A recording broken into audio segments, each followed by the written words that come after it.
Alrighty, so tonight I'm just going to be playing some Harlot and just talking about the faction server and specifically Crimson Obelisk because I don't know, I got like a random bit of motivation to draw a character with a pumpkin mask. Well, not draw, to have Blaze draw for me eventually. Holy shit, that's a good room. I don't have any keys yet, but like, thank fuck. Also, sorry if my Isaac gameplay is a little lackluster. I haven't played in God knows how long. But yeah, no, so I just wanted to talk about, like, the Crimson Obelisk because, while thinking about, like, ways I could go and incorporate, like, a pumpkin math character in, I, decided to make something called, I need to get that if I can, called Pumpkiners, which are pretty much just like almost missionaries for the Crimson Obelisk who serve to pretty much just go around and try spreading the gospel of the beliefs and things like that. They have special access to a sealed off area called Pumpkin Tombs. That's not the best, but that's 5 bombs. I can go bomb like these fires out here.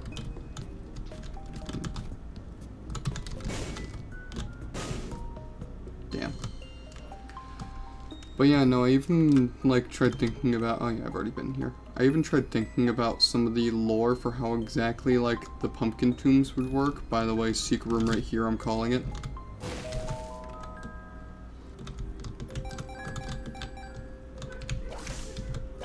Can I get it?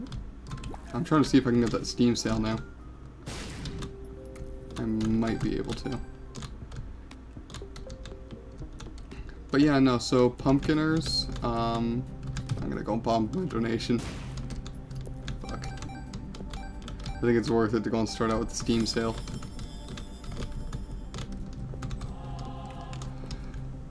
But yeah, no, so they have access to secret, like, pretty much sealed off areas called Pumpkin Tombs. And I was trying to think about how exactly, like, they gain access to these Pumpkin Tombs. And I thought, what if it was, like, some sort of, like, sacred yet dangerous ritual that is typically only performed by, like, some very, like, certain people. So I thought to myself, okay, so pretty much for it to go and be a completely sealed off area, I want it to be, I want that to go and be tied into the reason of why it exists. And so the lore I came up with was that they pretty much need to be sealed into like an area with like no way out, no food or water inside, nothing to help them survive. If they don't escape from this, they die. And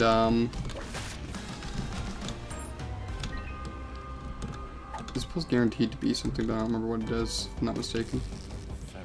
That makes sense. And so if they have like high enough like magical, like pretty much if they're good at magic and they have a high affinity for like the god, like they're within that god's favor, being the Crimson Obelisk itself, then he will turn them into a pumpkiner and, well, pumpkineer. I was swapping between the names pumpkiner and pumpkineer for a long time, so I guess I'm like still in between both in my brain. But I think I'm gonna go with pumpkineer because it just sounds a little nicer. But yeah, no, so they can go ahead and become one if like those conditions are met and everything goes well in the ritual.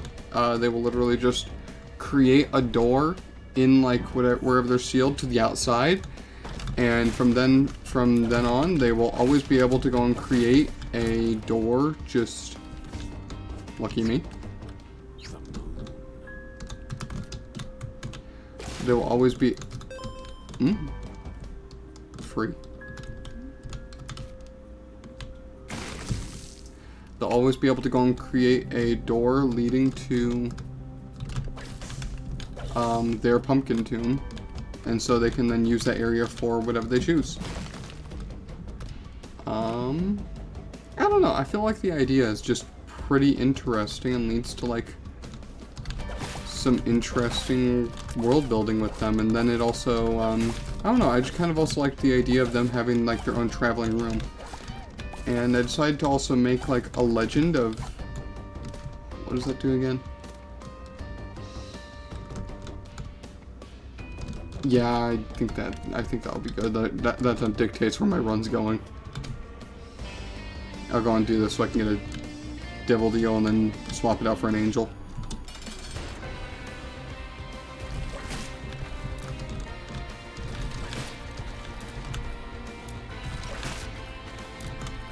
So the first pumpkiner was a just priest for the Crimson Obelisk named Jack Crane. You might recognize the two names being Jack as in Jack-o'-lantern, then Crane as in Ichabod Crane, the one who was chased down by the Headless Horseman for even more pumpkin. There was a tainted rock. I'll come back and get it. I'm forgetting what they're called.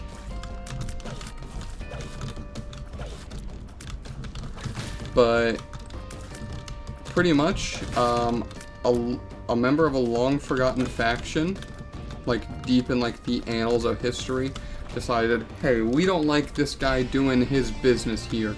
We're gonna try doing something to get rid of him so we don't have to go and deal with his nuisance of, yeah, him doing what he was doing.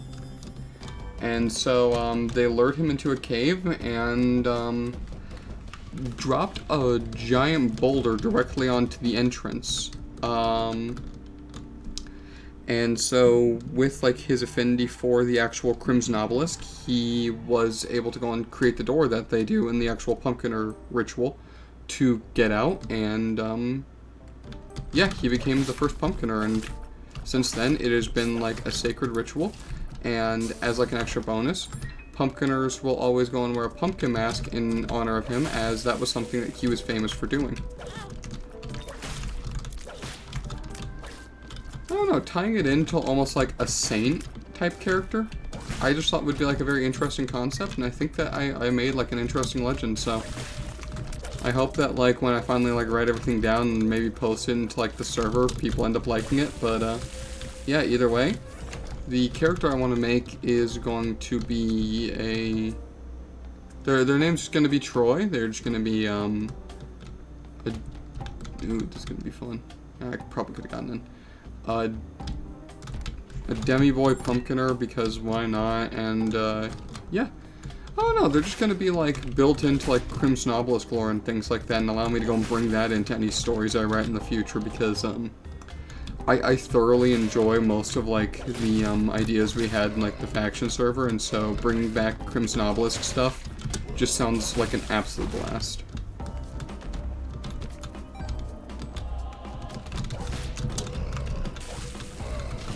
You know, I haven't played Isaac in ages, but, I am apparently not that bad at it, so might need to start coming back again.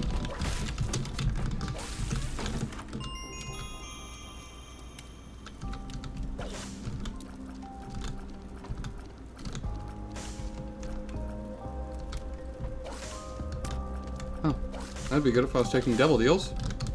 Sadly, I have no way of re-rolling that. I do need to go and get to the shop, though.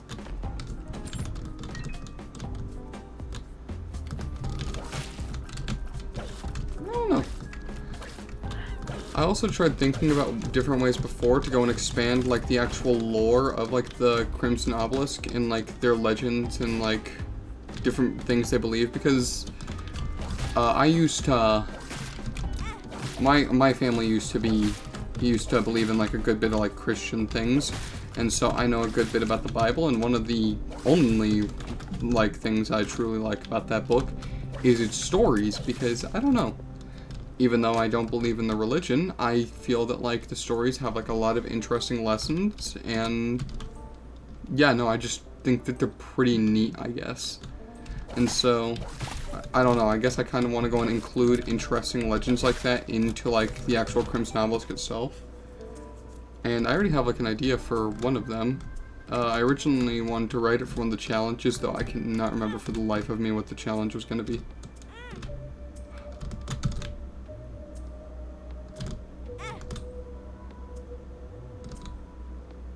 I'm not getting lucky here. Okay, come on. I hate this game.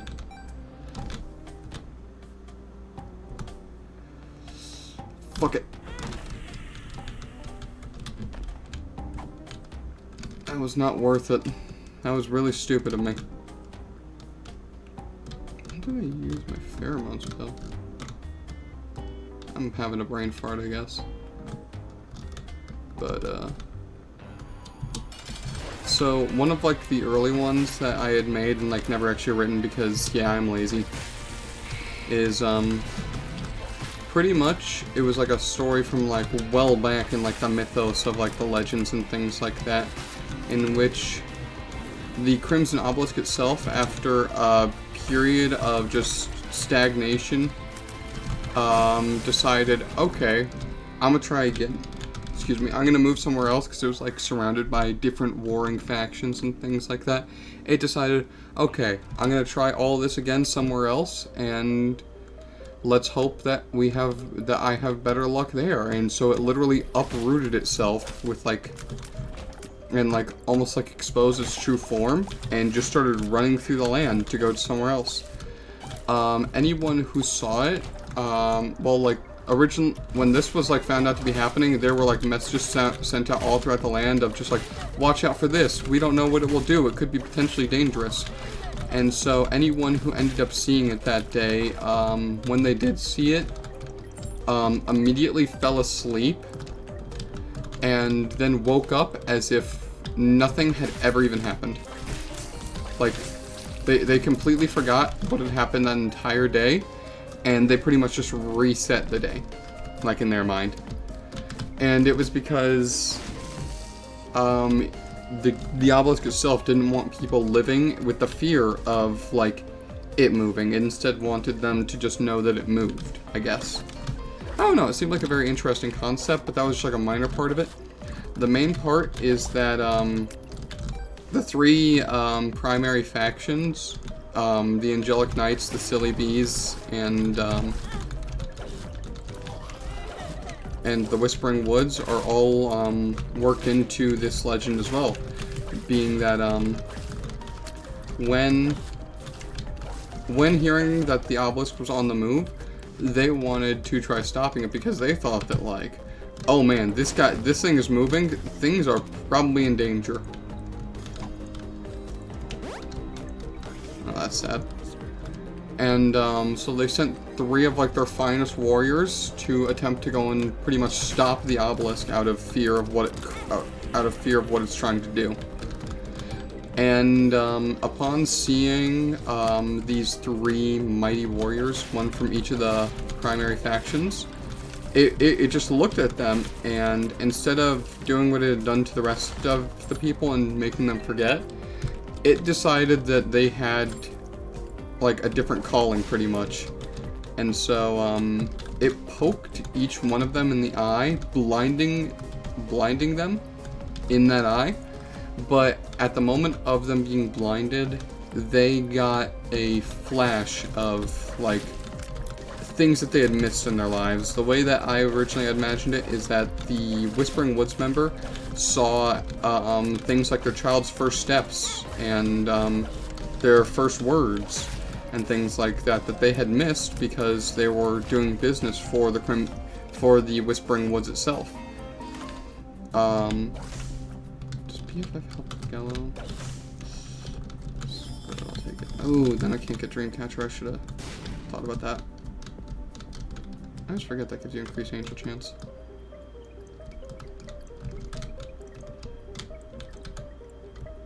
I can maybe get something to get that open eventually. For the member of the Angelic Knights, it made them see their like past lover and like all like the time that they missed with them and why exactly they left from the absence of them, as they were too focused on just doing things for the Angelic Knights, such as training and becoming a better warrior. And for the member of the Silly Bees, it showed another soldier from the Silly Bees that this powerful soldier had been close to. Just waiting for them at a bar. Hopeful like they'd come and like go and celebrate their recent victory, but they just never came because they were too busy preparing for the next one to ever actually spend time with the people that they cared about. And so then like it just shows the funeral of said friend, showing that there is no way to go and get that time back.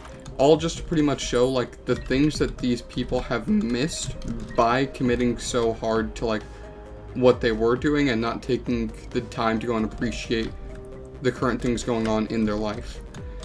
And the reason of why like they also got blinded in one eye was because I wanted it to go and like almost have like a give and take aspect to the legend, in which the Crimson Obelisk would then go and take away their sight in one regard and give them sight in a different regard.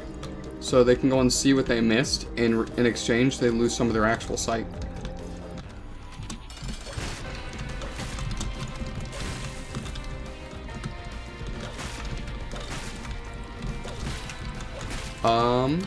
And from then on, later on down the line, all three of them ended up becoming priests for the Crimson Obelisk itself.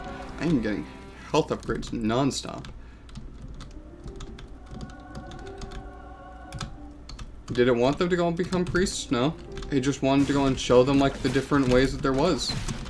Like, the different ways their lives could have gone, and, it improved their lives, and they then became some of the next priests for the Crimson Obelisk. And, those three then became known in the legends as the Half-Blind Prophets. I don't know. I just felt that that would be a very interesting story and tie into just the overall lore of the Crimson Obelisk, and hopefully make for a cool story. I'm gonna use my 2 of diamonds to go and get Dreamcatcher because I feel like that'll be really useful.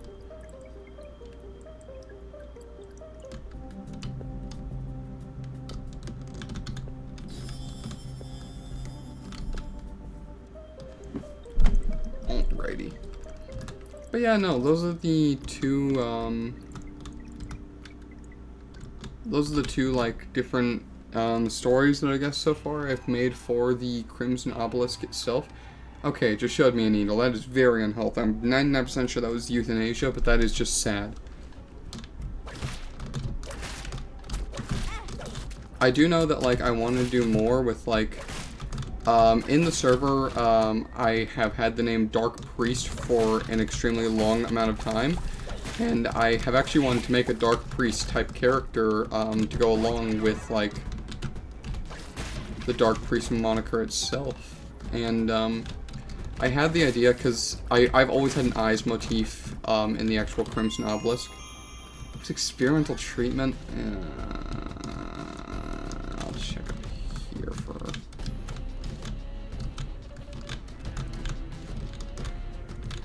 I didn't even see what stat changes. Did I get a damage down? Damn it.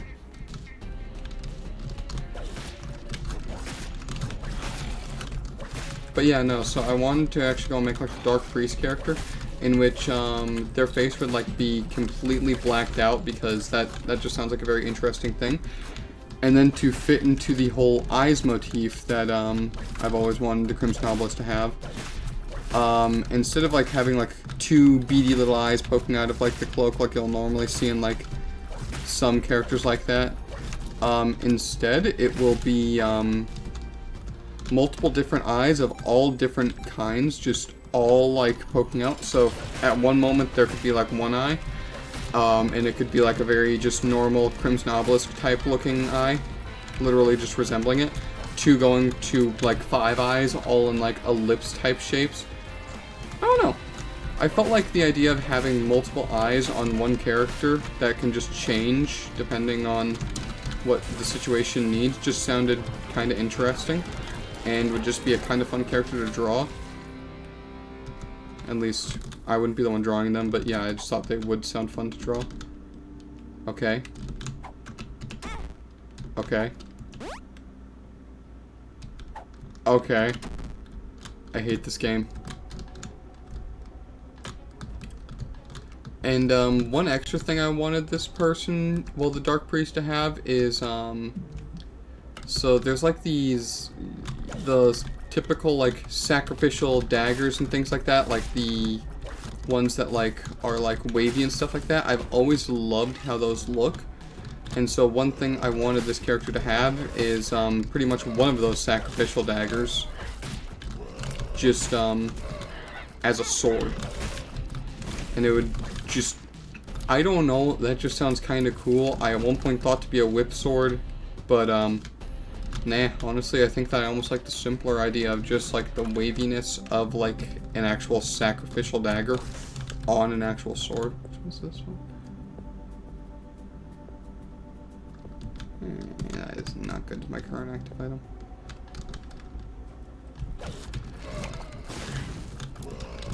Well, talking about this more, it just makes me want to, like, have Blaze draw it for me more. I'm probably going to go and commission them for a few more characters. Like a Jerboa one that I've talked about with one specific person. But yeah, no, overall, like, I just want to go and, like, expand out the lore of the Crimson Obelisk to make it just something more. And then hopefully I can actually go and write some of these so that... Oh, come on, I am so stupid. So then by the time that, like, we restart up the faction server and start doing all that again, there can just be more lore added to my stuff. So then, does this work to blow it up? Dang it, no.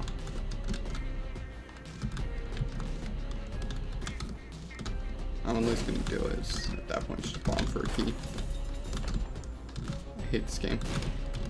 Okay, I'm going for it. Okay, so I have pheromones and... Okay, that's not bad. Let's see if we can only get bad things. Woo! Yeah, no, that was almost really bad. That was almost embarrassing.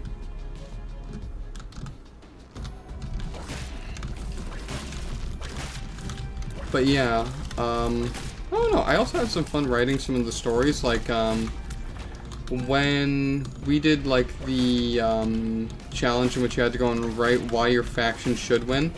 I believe I actually did win that one with my thing. I instead decided to just write pretty much a slanderous piece about the other factions, because, I thought it would be interesting to go and, like, write down the lore of how exactly the factions, like, interact, and what are some of, like, the reasons of why they are at war. And so I decided to write things like the Silly V's being a close ally, but... yeah, no, they stole, like, some of our sacred flowers at some point for a wedding, like, some rogue members of them. And then, like, I really had fun with the Angelic Knights one, and I think the one I had the most fun with was, honestly, the Whispering Woods one, because that one I pretty much used Blaze to pretty much be like, hey, I'm going to make you pretty much a snake in the grass and slander you, and make it to where you are trying to go and reclaim an entire town. Well, not reclaim, just claim an... What the fuck was that? A piece of fucking bacteria? Okay, so yeah, no, I wanted, like, their character to pretty much just be trying to go and claim an entire town from the... Oh, his beam's green. I don't remember that. Just trying to go and claim an entire town from the Crimson Obelisk for the Whispering Woods.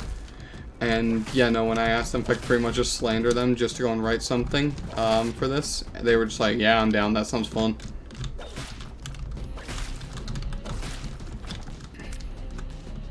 But yeah, no, overall, like, there's just... I don't know, this is a project that I was decently, like, passionate... I'm probably gonna die soon, oh god. I am not doing well right now. Wait, I was too busy looking at the door and I didn't even see what hit me there.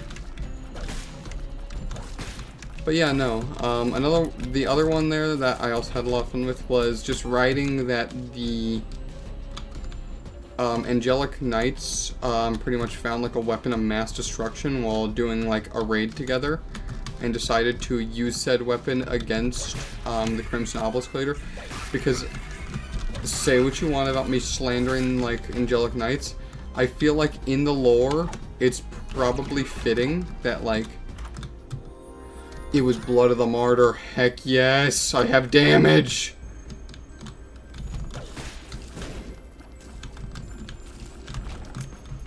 I need to go and find the shop.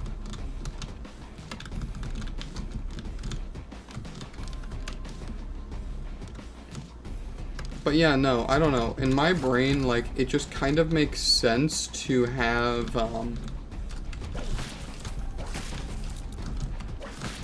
the Angelic Knights, who I have always seen as being much about, like,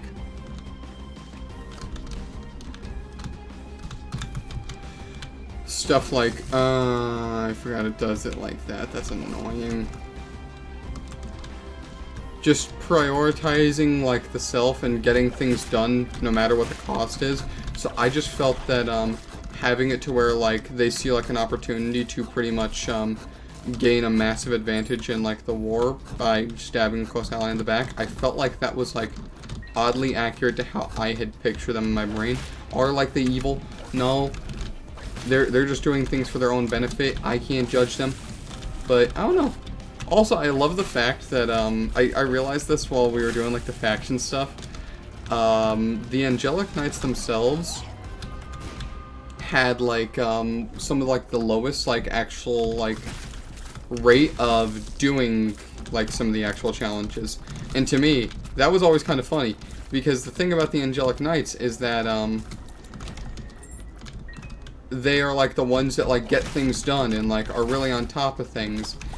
And the funny thing is that they're so on top of things, they don't have enough time to go and, like, do, like, the small things, like, do, like, the actual challenges and things like that, because they're actually too busy with, like, normal life things. And I just kind of realized that as, like, a bit of a silly double-edged sword. And it's not to go and say that, like, they weren't good, because I still remember things like what Ellie did, when the Angelic Knights set their mind to something and they wanted to do it. By far, they were some of the most formidable, and on multiple occasions, they were pretty much just robbed of victories. I'll even go and say sometimes... I have no keys. I'll even go and say that sometimes, like, I robbed them of, like, victories because, like, I was, like, too funny or things like that. I'll admit that, like, on a few occasions they definitely should have beat me out. But, the silly wins, I guess.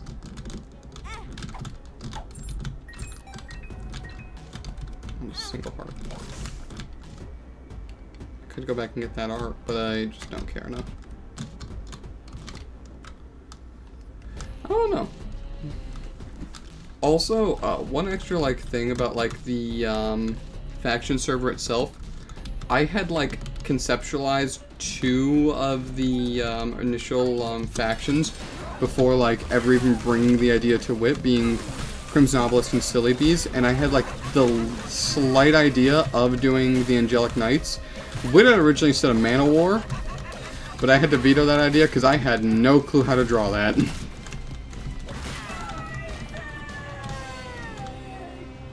Yeah, I have, like, a Sheol thing because of my trinkets, yeah.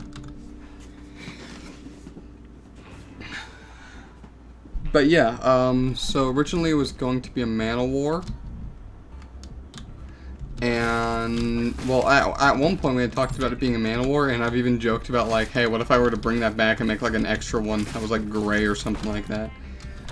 But yeah, no, the only one that I did not make was pretty much just made by accident. We were talking about, hey, what if there was, like, when we were starting to make the server, that was unintentional, and I feel really just sad now. Okay, that could be good, but I've been carrying the strength for long enough. I have sunk cost fallacy on this thing.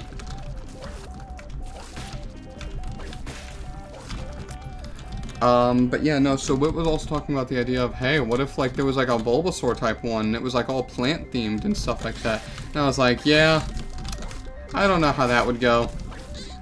And so, while making everything, I think that Simone, like, misconstrued it or something, and then, like, the Whispering Woods got created. Like, there was just, like, now, like, roles for them and everything. And at that point, I just looked at that and I was like, well, shit. Now I kind of just have to draw. What do I gotta do for this? And I just, like, then had to go and figure out, what fit the Whispering Woods theming enough. And my brain, just immediately went to, Kaboo from Kirby Right Back at Ya. And I virtually just, one-for-one, copied the design of him into the Whispering Woods. and made the one we have now. Originally, there was also a version with like branches and stuff, but then I realized, hey, that looks like dog shit. I'm gonna not do that.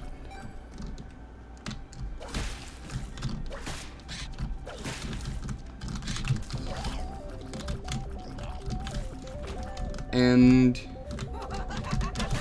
so yeah, no, that's how all of that happened to actually go and lead to the creation of the Whispering Woods. And originally, I just thought it was going to be like wise old tree people doing things. And then we all had to go and write descriptions and things like that. And then Whit, being the little crackhead that he is, while we were all just like writing like cool descriptions, Simone was like, yeah, we're like a determined order of knights and things like that who get things done. And Ryan was like, yeah, we're little silly billies. Whit just comes in there, and he's just like, I got this. So we the Tree Mafia, and yeah, we gon' win all this shit. And like, I was just like, I don't even know what to say to that, cause like, that's nothing like I had ever even anticipated for like the Whispering Woods. And like, I was like, I have absolutely no clue how this was gonna go. And then, like, I was talking to Blaze, who originally was one of the people who had inspired me to even make, like, the Silly Bees, about, like, which one they'd choose, like, before, like, the server and things like that, as they were, like, gonna be, like, one of our first people we bring in to go and, like, test out things. And they were like, yeah, no, I'm looking at all of this, I want to be in the fucking Mafia. And it was really funny, because almost anyone who joined after, like, in, like, the initial batch, all just was like, yeah, no, we all want Whispering Woods. And like, I just looked at it like, Whit just accidentally made like an actual fucking tree mafia and just stole like all of the fucking members with it. And I still find that absolutely hilarious that he just said fuck it tree mafia and it worked, and it then became the most powerful force in the server for a good bit. And, like, I'm 99% sure a good portion of people, like, would have chosen, like, other factions. Like 100% had the, Whispering Woods not existed. Like, Blaze, 99% sure they would have been a Silly Bee. And, there was some other... There's, like, some other people. Like, Liz, I was expecting her to either go to, like, Angelic Knights, or, maybe Silly Bees or things like that. But no, the fact that we had, like, the Mafia core aesthetic in, like, the fucking trees, was just so enticing to so many people that it pretty much just stole, like, all members. And I absolutely love that, and that's one of my favorite memories of the server. Just the one tribe that I didn't even, like, make nor conceptualize anything for, that was pretty much all Whit's design, that's the one that ended up selling like fucking hotcakes. The dude's super creative, and like, he was my dungeon master for a long time, and yeah, he is legitimately one of the funniest people I know. Fuck. I'm colorblind and I forgot what that room was for a second.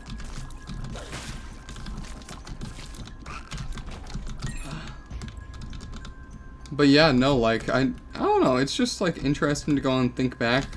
Because sometimes I think about, since that was never, like, originally going to be one from, like, what I was making, if we hadn't, like, had Widden on the project and things like that, and the Whispering Woods had never gotten, like, accidentally made as, like, a role, what would the server have looked like without the Whispering Woods? Because they were such a powerful and integral force when we first made it, that I love this game.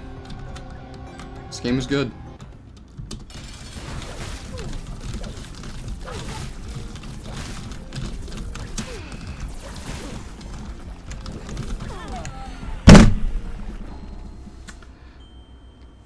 I forgot I had the fucking meme thing. Alrighty, I think that's good enough for a recording of me just talking about the Crimson Obelisk in general, and, just reminiscing on the faction server. I can't wait until it comes back up, and I hope that my ramblings were fun. Time to end the recording. Goodbye.